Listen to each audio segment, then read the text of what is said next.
नमस्ते बच्चों, मैं Tripti Sangani Saraswati group of education channel जो आपकी एजुकेशन चैनल है उसमें आप सभी का स्वागत करती हूँ। बच्चों, एग्ज़ाम का माहौल शुरू हो गया है, आपको पता ही है, और आप अब पढ़ाई भी कर रहे होंगे, है ना बच्चों। पिछले क्लास में हमने रिवीजन का अभ्यास किया था, यानी कि हमने चैप्टर नंबर 8 से लेकर 12 तक का रिवीजन किया था और ऑब्जेक्टिव पेपर स्टाइल भी पढ़ी थी। आज हम इस क्लास में सब्जेक्टिव के बारे में चर्चा करेंगे, यानी कि आपको सब्जेक्टिव पेपर कैसे लिखना है और किस प्रकार होगा इसके बारे में चर्चा करेंगे। और साथ में पिछले क्लास में जो हमने चैप्टर नंबर 8 से लेकर 12 तक का अभ्यास किया है वो थोड़ा फिर से दोहरा देंगे, ठीक है? ओके, 9, 10, 11 और 12 यानी कि इन 4 चैप्टरों का रिवीजन हमें फिर से करना है। चलो बच्चों, शुरुआत करते हैं। पहले कौन सा चैप्टर था? कैसा स्वर, जो एक चित्र कहानी है। हमने देखा था कि बिरजू चाचा ने अपने खेत में बहुत सारी सब्जियां बोई थी। एक दिन दोपहर का समय था, बिरजू चाचा को अपने ही खेत में पेड़ की छांव में नींद आ गई। तब सारी सब्जियां खेलने के लिए इकट्ठी होती है। खेलते खेलते सारी सब्जियां नोक-झोंक पर आ जाती है। सबसे पहले आलू बताता है कि मैं तो सब्जियों का सरताज हूँ, मेरे बिना सारी सब्जियां अधूरी है। बच्चे और बूढ़े मुझे बहुत पसंद करते हैं। मुझसे चिप्स, वेफर आदि चटपटी वानगियां बनती है। तो साथ में मटर भी बोल उठा। अरे आप मुझे क्यों भूल गए? और शकरकंद भी बोल उठा, आप मुझे भी भूल गए। शकरकंद ने बताया कि मैं आलू का मित्र हूँ, मेरा स्वाद मीठा होता है, लोग मुझे भी पसंद करते हैं। तब भला मटर कैसे चुप रहता? वो भी बोल उठा कि बच्चे और बूढ़े मुझे भी पसंद करते हैं, मुझसे समोसे, कचौड़ी, ये सारी तरह तरह की वानगी बनती है। फिर भला दूधी और गाजर कैसे चुप रहते हैं? वो बोल उठे, हमसे रायता बनता है, हमसे हलवा बनता है और हम स्वास्थ्य के लिए भी बहुत उपयोगी है। गाजर तो और आगे बोल उठा कि मेरा रंग लाल होता है, लोग मुझे बहुत पसंद करते हैं। तब पत्ता गोभी भी बोल उठी, अरे रे मुझसे सलाद, कचुम्बर और सब्जी बनती है और मैं भी स्वास्थ्य के लिए बहुत फायदेमंद हूँ। इन सब की बात सुनते हुए मिर्च बोल उठा, अरे अरे आप मुझे क्यों भूल गए? मेरे बिना तो आप सभी का स्वाद फीका है। फिर सभी सब्जियां आपस में अपनी अपनी पढ़ाई लगाने लगी। भिंडी भी बोल उठी, मैं भी कोमल दुबली पतली हूँ, लोग मुझे बहुत पसंद करते हैं। इन सब की बात सुनते हुए कलगीदार बैंगन ने सबको बताया कि हम क्यों आपस में झगड़ा कर रहे हैं, हम सबका अपना अपना महत्व है, मिलजुल कर रहने में ही हमारा फायदा है, क्योंकि हम सबकी सब्जियां बनती है। अदरक फिर मिर्ची, ये सब स्वास्थ्यवर्धक है जो स्वाद बढ़ाते हैं। और कचुम्बर के लिए गाजर, पत्ता गोभी आदि का इस्तेमाल होता है। इस प्रकार मिलजुल कर रहने में ही हमारा फायदा है। तो ये बात भी सही है। अब बात करते हैं चैप्टर नंबर 10, जो एक कविता है, सीखो। बच्चों, यहाँ पर हमें प्रकृति के बहुत सारे तत्वों से कुछ न कुछ सीखने को मिलता है। अब फूल से हमें यह सीखने को मिलता है कि हमें सदैव मुस्कुराते रहना चाहिए, चाहे हमारे जीवन में कितनी कठिन परिस्थितियां क्यों ना हो, हमारे चेहरे पर मुस्कुराहट होनी चाहिए। तो भंवरा हमें यह सीख देता है कि सदैव गुनगुनाते रहना चाहिए, यानी कि खुश रहना चाहिए। प्रसन्न रहना चाहिए, चाहे कोई भी विडंबना क्यों ना हो, खुश रहने में ही हमारी भलाई है। इतना ही नहीं, फिर आगे पर अब वृक्ष की डालियां हमें सिखाती है कि हमें विनम्र बनना चाहिए। पवन का झोंका हमें बताता है कि हमें कोमल भाव बनाना चाहिए, यानी कि कोमल भाव बहाना चाहिए, सबके साथ अच्छे से पेश आना चाहिए। फिर वृक्ष हमें यह भी सीख देता है कि हमें सबको गले लगाना चाहिए, यानी कि सबको अपनाना चाहिए, सबको प्यार करना चाहिए। फिर दूध और पानी आता है। दूध और पानी से हमें यह सीख मिलती है कि हमें खुद मिलना है और दूसरों को भी मिलाना है, यानी कि मिलजुल कर रहना है। फिर धुआं हमें यह सीख देता है कि प्रत्येक दिन ऊंचाई पर जाओ, यानी कि उन्नति करते रहो। दीपक से यह सीख मिलती है कि हो सके उतना अंधेरा हमें हर लेना चाहिए और रोशनी प्रदान करनी चाहिए। अपने अंदर की भी अंधकार को दूर करके रोशनी प्रदान करना है और दूसरों को भी रोशनी देना है। इतना ही नहीं, जलधारा हमें यह सिखाती है कि जीवन पथ में आगे ही आगे बढ़ते रहना चाहिए। तो इन सारी प्रकृतियों से हमें कुछ न कुछ सीख तो मिलती ही है। अब बात करते हैं चैप्टर नंबर 11 की, सच्चा बालक, जो एक जीवन प्रसंग है। अब्दुल कादिर की माँ ने उसे बताया था, उसे सीख दी थी कि जीवन में चाहे कुछ भी हो जाए, सदैव सच बोलना चाहिए और सच का ही साथ देना चाहिए। कितनी कठिन परिस्थितियों का सामना क्यों ना करना पड़े, चाहे हमारी जान भी क्यों ना चली जाए, लेकिन सच का साथ कभी नहीं छोड़ना चाहिए। एक बार वो काफिले के साथ बगदाद की ओर जा रहा था, तभी उस काफिले पर बहुत सारे डाकू टूट पड़े। सब लोगों का सब कुछ छीन लिया, लूटमार करने लगे। अब्दुल कादिर दूर दे खड़े रहकर ये सब कुछ देख रहा था। तभी एक डाकू उसके पास आया और बताया कि तेरे पास भी कुछ है क्या? अब्दुल कादिर ने सच बोल दिया कि हाँ, मेरे पास तो 40 असरफिया है। यह सुनकर डाकू हक्का बक्का रह गया, यानी कि आश्चर्य में पड़ गया कि यह बालक तो इतना छोटा है और ये बताता है। फिर वो डाकू उस अब्दुल कादिर को अपने सरदार के पास ले जाता है और बताता है कि सरदार, ये लड़का तो बताता है कि मेरे पास तो 40 असरफिया है। सरदार ने कहा, कहाँ है तेरी असरफिया? तो अब्दुल कादिर ने सदरी में छिपी हुई असरफिया को बता दिया। फिर सरदार ने पूछा कि तुम्हें यह असरफिया छिपाने का तरीका किसने बताया? तब अब्दुल कादिर ने कहा कि मेरी माँ ने 40 असरफिया इस सदरी में सिल दी। फिर सरदार ने कहा कि तो तुमने हमें सच सच क्यों बता दिया? अब्दुल कादिर ने कहा कि मेरी माँ ने हमेशा कहा है कि सदैव सच बोलना, झूठ बोलना पाप है, कभी भी झूठ नहीं बोलना चाहिए। ये सुनकर सरदार को बहुत आश्चर्य हुआ।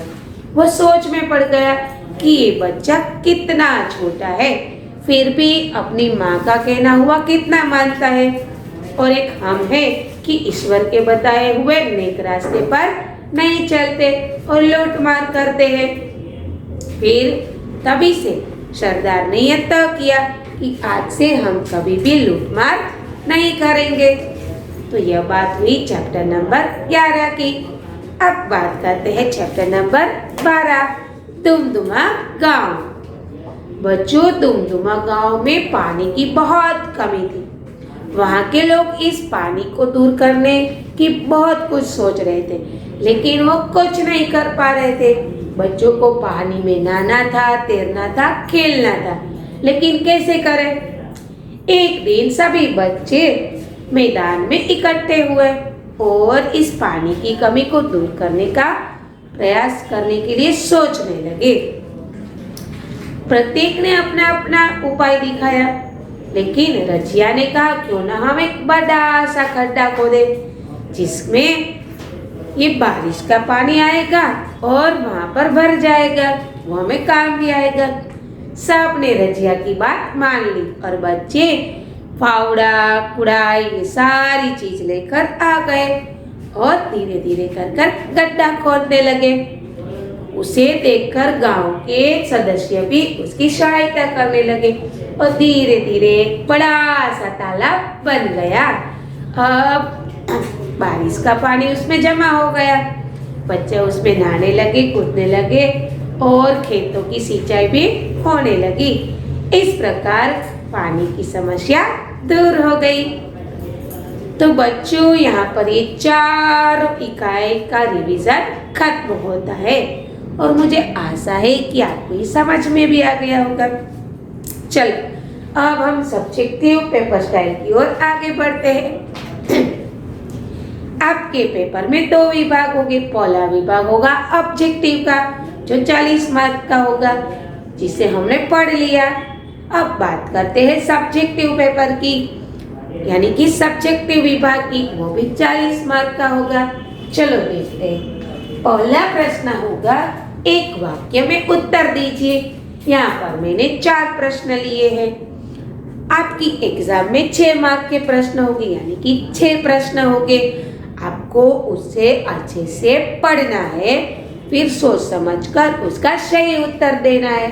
ठीक है। करेले का स्वाद कैसा होता है? क्योंकि करेले का स्वाद कड़वा होता है। स्वदेश के लिए तड़प कर कौन मरता है? तो स्वदेश के लिए तड़प कर मछली मरती है। अब्दुल कादिर की माँ ने उसे क्या सीख दी थी? सदैव सच बोलना, झूठ बोलना पाप है। दुमदुमा गांव की क्या समस्या थी? दुमदुमा गांव में पानी की कमी थी। इसके अलावा भी बहुत सारे प्रश्न हो सकते हैं। बिरजू चाचा ने कहाँ पर सब्जियां बोई थी? तो बिरजू चाचा ने खेत में सब्जियां बोई थी। सब्जियां क्यों इकट्ठी हुई थी? सब्जियां खेलने के लिए इकट्ठी हुई थी। सब्जियां खेलते खेलते क्या करने लगी? सब्जियां खेलते खेलते नोक-झोंक करने लगी। सदैव उन्नति करने की सीख हमें कौन देता है? तो धुआं। सदैव हंसते रहने की सीख हमें कौन देता है? तो कि फूल। अब्दुल कादिर बड़ा होकर क्या बना? तो एक महान संत बना। तो इस प्रकार बहुत सारे प्रश्न हो सकते हैं। ठीक है, आपको सबका अभ्यास करना है। फिर दूसरा प्रश्न होगा 2 प्रश्न के उत्तर लिखिए। 3 प्रश्न दिए गए होंगे बच्चों आपको, उनमें से आपको 2 ही प्रश्न के उत्तर लिखने और एक प्रश्न का मार्क 2 रहेगा, यानी कि 4 मार्क का ये प्रश्न होगा। ठीक है। बच्चों ने पानी की कमी को कैसे दूर किया? तो बच्चे ने पानी की कमी को दूर करने के लिए खड्डा खोदने का सोचा और सारे बच्चे खड्डा खोदने में लग गए। उन्हें देखकर गांव के लोगों भी उसकी सहायता के लिए आ गए और धीरे धीरे कर एक बड़ा सा तालाब बन गया। इस प्रकार बच्चों ने पानी की कमी को दूर किया। डाकू का हृदय परिवर्तन कैसे हुआ? तो डाकू ने देखा कि अब्दुल कादिर इतना छोटा होकर भी कितना सच बोलता है, उसकी माँ का कहना कितना मानता है, और एक हम है कि ईश्वर के बताए हुए नेक रास्ते पर नहीं चलते और लूट मार करते हैं। यह सारी बात उसके दिमाग में आ गई और उनका हृदय परिवर्तित हो गए। यहाँ पर भी बहुत सारे प्रश्न हो सकते हैं बच्चों, आपको इन सभी का अभ्यास करना है। जैसे कि दुमदुमा गांव के बच्चे क्या करना चाहते थे? क्योंकि दुमदुमा गांव के बच्चे तालाब में नहाना कूदना चाहते थे।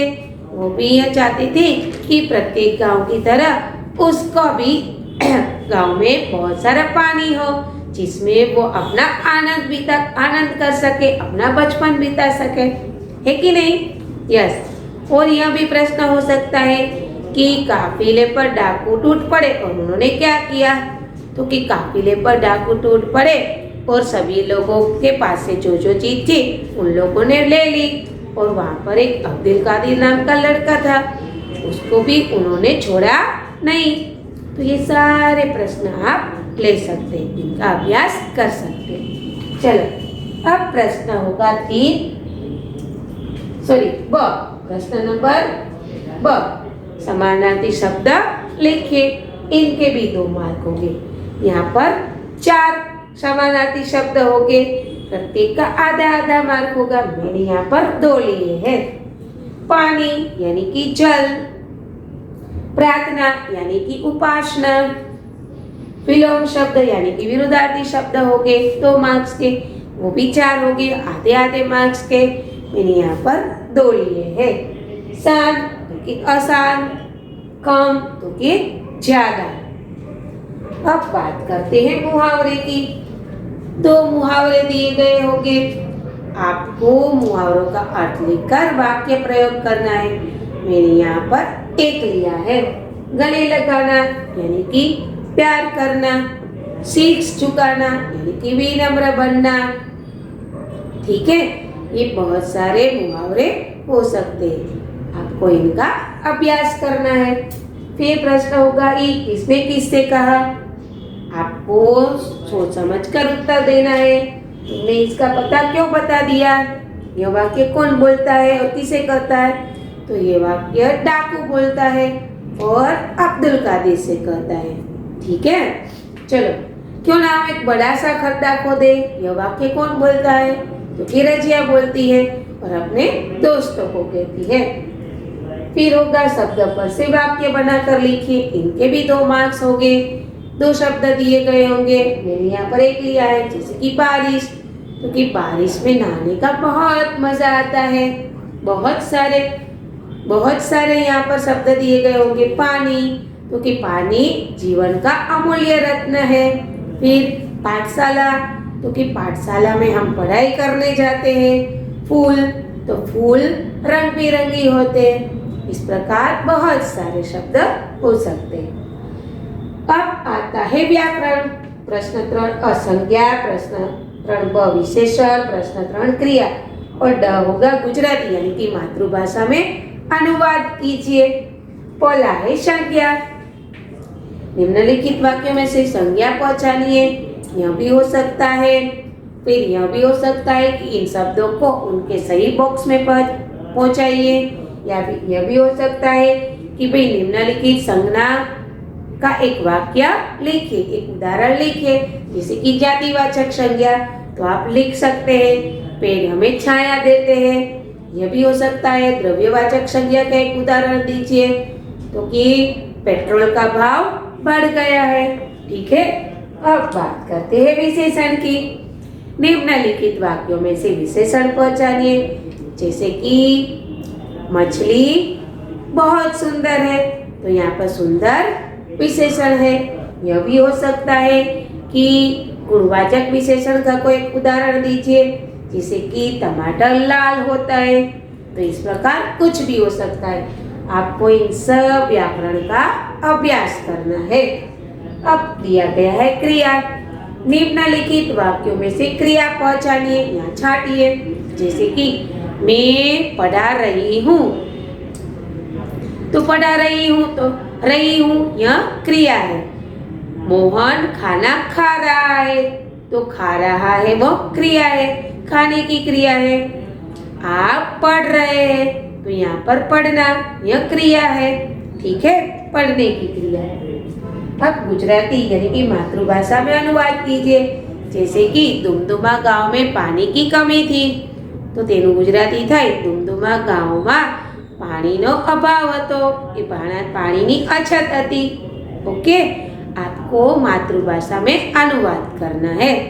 फिर क्वेश्चन होगा निबंध और कहानी का। कहानी में आपको रूपरेखा दी गई होगी, उस रूपरेखा के आधार पर आपको कहानी लिखनी है। निबंध में भी 3 से 4 ऑप्शन दिए गए होंगे, आपको जिस पर अच्छे से लिखना आता है उस विषय पर कोई आपको पसंद करना है और उस पर निबंध लिखना है। ठीक है बच्चों, तो मैं आशा करती हूँ कि आपको ये सब्जेक्टिव पेपर स्टाइल अच्छे से समझ में आ गई होगी। चलो, आप इसका स्क्रीनशॉट ले लीजिए।